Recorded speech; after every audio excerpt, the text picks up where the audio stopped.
There is also growing scrutiny when it comes to Donald Trump and his taxes. Trump has said himself, "I work very, very hard to avoid paying taxes."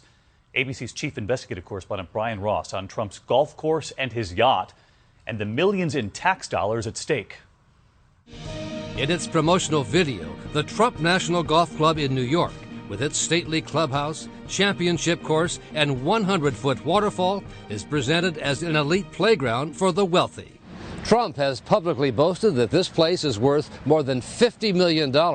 But now his tax lawyers are trying to claim it's worth only a little over $1 million. $1.3 million. That would mean his tax bill would drop from $808,000 a year to just $80,000. And now this small town is forced into a legal fight with Donald Trump. There are individual homes worth a lot more than $1.3 million. How could it possibly be that low?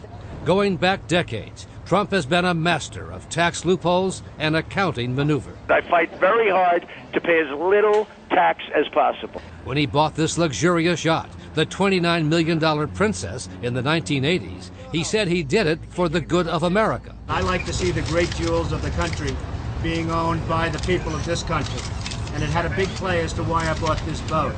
But part of the play was to avoid paying the New Jersey state sales tax on the purchase. Trump used offshore and out-of-state corporations to buy the yacht and then lease it back to him, ducking a $1.75 million tax bill. If there's a loophole, Donald is laser focused on it. Again and again, the billionaire boasts his properties are the most amazing, the most luxurious, the best, until it's time to pay up. In the 1980s, a New York City audit found that Trump and his partners in the Grand Hyatt Hotel vastly underreported the hotel's profits, which shortchanged the city $2.8 million. Sneaky? Oh, it was very sneaky. He cheated the city of a substantial sum of money. Trump has denied any direct role, but auditors found he signed off in this letter on what officials called the sneaky accounting practices that led to the underreporting.